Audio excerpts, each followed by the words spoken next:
कौन सा ऐसा एज ग्रुप है 20-25 साल में जिसको इस बात की चिंता करनी चाहिए? हिंदुस्तान में यंग लोगों की हार्ट डिजीज़ या हार्ट अटैक्स प्रैक्टिकली 200% इंक्रीज हुए हैं। डाइट की हैबिट्स चेंज हो रही हैं, तो बाहर का खाना, fast food, stored food, rapid foods, वो हम बढ़ते जा रहे हैं। खाना तो regular through out the day होना चाहिए।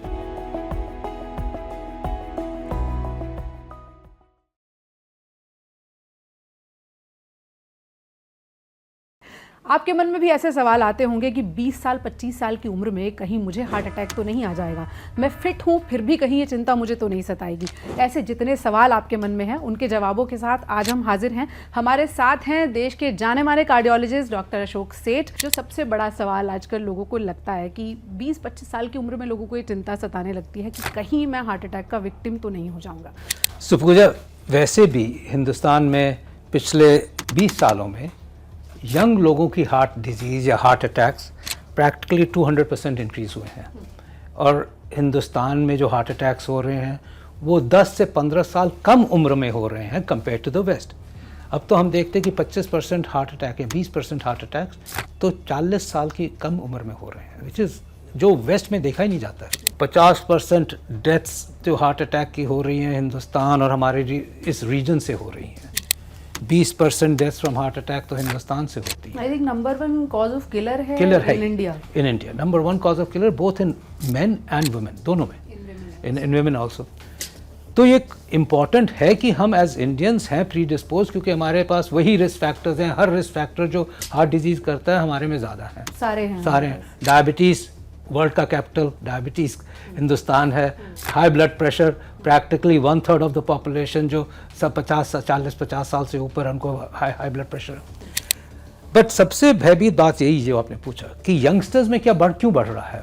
हाँ, तो ये तो क्लियर है, बढ़ा है। और इसलिए बढ़ रहा है कि एक लाइफस्टाइल डिजीज़ है आफ्टर ऑल। और लाइफस्टाइल जो चेंजेस हुई हैं पिछले 30 सालों में वो हमारे सामने ही हैं। एक तो सबसे इम्पॉर्टेंट बात यह है कि स्मोकिंग बढ़ती जा रही है। और अगर हम यंगस्टर्स को देखें तो 4-5 रिस्क फैक्टर्स बिल्कुल सामने आते हैं। ओबेसिटी, मोटापा, lack of exercise has increased immensely. साथ में आप देखिए कि कोलेस्ट्रॉल्स बढ़ते जा रहे हैं। डाइट की हैबिट्स चेंज हो रही हैं। हेल्दी फूड्स कम हो गए हैं। फास्ट फूड्स, स्टोर्ड फूड्स, बाहर का खाना, उसके साथ lack of activity, lack of exercise, alcohol बढ़ता जा रहा है। स्ट्रेस की मात्रा यंगस्टर्स में बढ़ती जा रही है। There are timelines to be met, competitive world हो गया है, एस्पिरेशनल वर्ल्ड हो गया है, हर कोई एक एज पे चल रहा है। तो ये जो 5 कॉमन फैक्टर्स जो हैं वो लाइफस्टाइल के फैक्टर्स बहुत ज़्यादा बढ़ गए हैं। साथ में डायबिटीज़ और हाइपरटेंशन भी बढ़ गई है, बीपी भी बढ़ गया है। एक सबसे इम्पॉर्टेंट रिस्क फैक्टर जो हम चेंज नहीं कर सकते यंगस्टर्स में है फैमिली हिस्ट्री। अगर फैमिली में किसी को हार्ट प्रॉब्लम हुई हो 60 साल से कम उम्र में, पेरेंट्स में, मदर, ब्रदर्स, सिस्टर्स, पेरेंट्स, तो फिर सोचिए कि एक हार्ट डिजीज़ की वैसे ही संभावना बढ़ जाती है 3 से 4 गुना। अब मोर रिसेंटली पॉल्यूशन भी एक बहुत बड़ा रिस्क फैक्टर आ गया है। That has change a lot metro cities में। इनफैक्ट गांव में भी उससे ज़्यादा फ्रेश फ्रूट्स एंड वेजिटेबल्स मिलती हैं। तो कहते हैं ना कि फ्रूट्स और वेजिटेबल्स अमीरों का खाना, ऐसा नहीं है। पर वैसे भी सोचा जाए तो एक्चुअली लैक ऑफ एक्सरसाइज एक बहुत बड़ा एक रिस्क फैक्टर है। और मैं कहता हूँ कि एक्सरसाइज करना एक हैबिट हो जानी चाहिए। अगर हम जो कहते हैं ना कि हार्ट हेल्दी एक्सरसाइज क्या चीज़ है, तो वो कहते हैं कि वो नहीं है कि जिमिंग की, वेट लिफ्टिंग की, ज़्यादा से ज़्यादा वेट उठाए या 15 किलोमीटर भागना शुरू कर दिया। Actually heart healthy exercise is just 40 minutes of exercise 5 times a week, 200 minutes of exercise in a week. और एक्सरसाइज क्या है? Brisk walking. ब्रिस्क वॉकिंग, इतना वॉक करो कि एक सेंटेंस आप अपने दोस्त के साथ ना बोल सको, मुश्किल से एक सेंटेंस बोल सको। वो स्पीड होनी चाहिए which is approximately 6 kilometres an hour. But इसमें 5 minute warm up, 5 minute cool down और 30 मिनट्स वॉकिंग। ये 30 मिनट्स चाहे आप दिन में 2 बार कर लो, 15 into 2 कर लो। बट कैन यू बिलीव कि अगर वो एक्सरसाइज से क्या होता है, आपका मोटापा तो कम होता ही है, कोलेस्ट्रॉल लेवल्स कम हो जाते हैं क्योंकि वेट रिडक्शन होता है, डायबिटीज़ कंट्रोल में आ जाती है, हाई ब्लड प्रेशर कंट्रोल में आ जाता है, एक पॉजिटिव सेंस ऑफ वेलबींग हो जाती है, स्ट्रेस उतर जाता है, आप अपने आप को पॉजिटिव समझने लगते हो, तो जितने रिस्क फैक्टर्स हैं वो तो 40 मिनट की एक्सरसाइज से ही ठीक हो जाते हैं। जो लोग सोचते हैं कि बस हमने 3 चपाती, थोड़ा सा चावल और यही सब खाया है, उनको आप क्या सलाह देंगे? खाना किस हिसाब से तय करें? आपका लास्ट खाना मोस्ट इम्पॉर्टेंट इज कि आप मॉर्निंग टाइम में हैवी खाएं या ज़्यादा खाना चाहते हैं, बट शाम का खाना जल्दी और हल्का होना चाहिए। उससे कई फ़ायदे होते हैं, नॉट जस्ट वेट रिडक्शन और मोटापा वगैरह, बट नींद बहुत अच्छी होनी ज़रूरी होती है। और जितना आप जल्दी खाते हैं और गैप देते हैं, उसके बाद नींद अच्छी आती है। एंड देन यू रियलाइज़ कि 7 to 8 आवर्स स्लीप आपके लिए, बॉडी के लिए बहुत ज़रूरी है, रिचार्जिंग के लिए, अपने अगर आपको हार्ट को भी ठीक रखना और ज़िंदगी को भी ठीक रखना है। अकेला एक स्ट्रेस जो है वो कितना बड़ा रिस्क फैक्टर हो सकता है for your heart, specially for a person जिसे लगता है कि वो एक्सरसाइज भी कर रहा है, उसका खाना भी मेंटेन्ड है, लेकिन उसके लाइफस्टाइल में स्ट्रेस बहुत ज़्यादा है, तो वो अकेला कितना बड़ा खतरा है? स्ट्रेस बहुत इम्पॉर्टेंट रहा है, उसको क्वांटिफाई करना इसलिए मुश्किल है कि हम तो कहेंगे स्ट्रेस है क्यों है। Everyone has a stress. Stress किसी को बच्चों की पढ़ाई का स्ट्रेस है, तो किसी को इस चीज़ का स्ट्रेस है कि सवेरे ड्राइवर ने आना था, आया नहीं, अब मैं ऑफिस कैसे जाऊंगा, परेशान हो गया। People have, yoga is a very good way to relieve stress, both in terms of the yogic exercises but also meditation. Right. That's a stress reliever.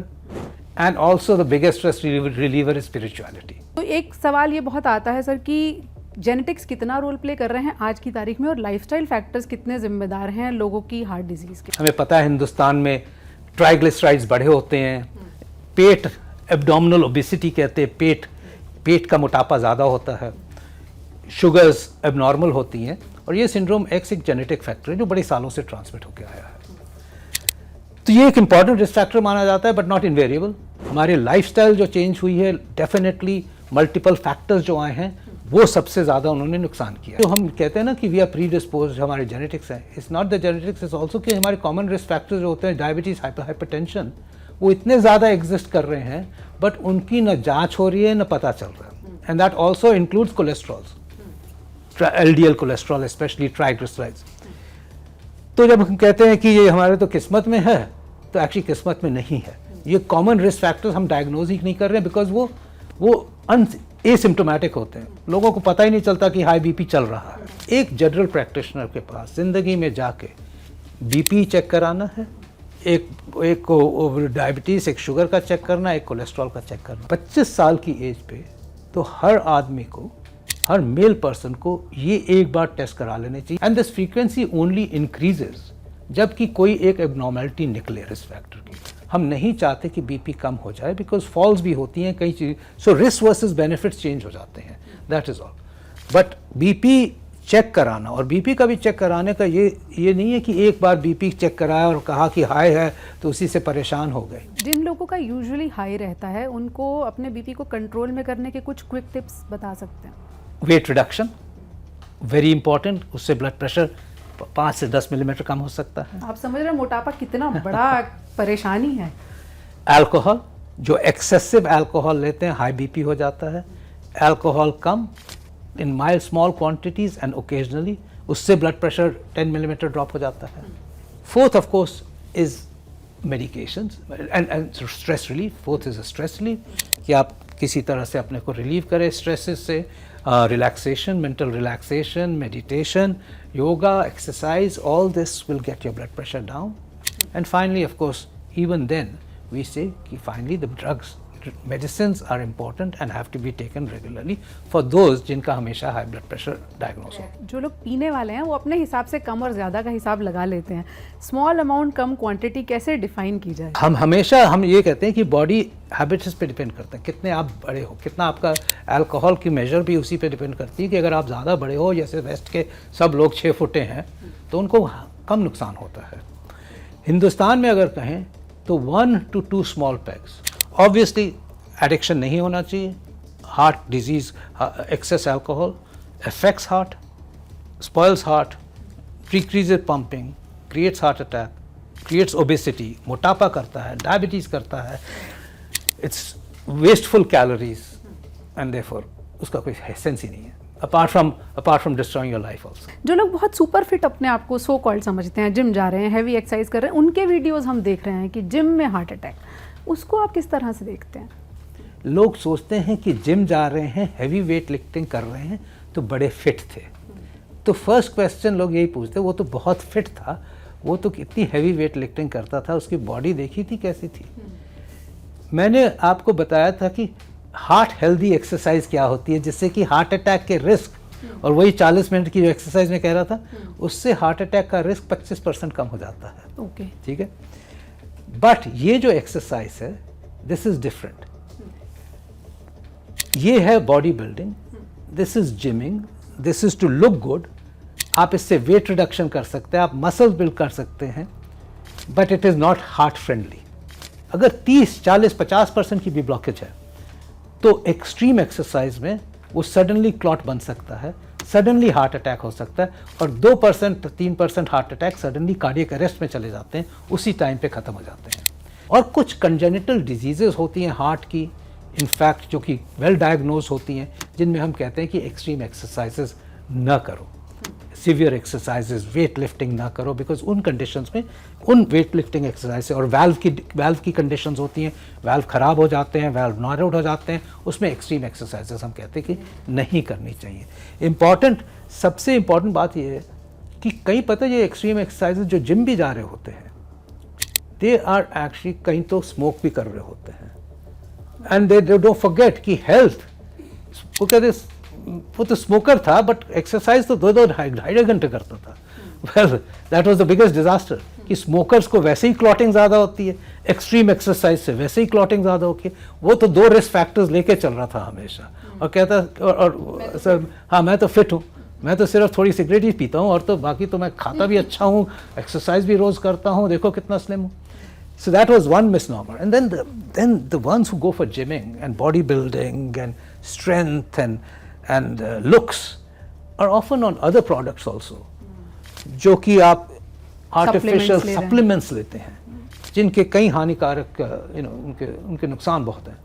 So yes, ये एक अलग ही एरिया है, and that is why gymming and bodybuilding is not correlated to a healthy heart.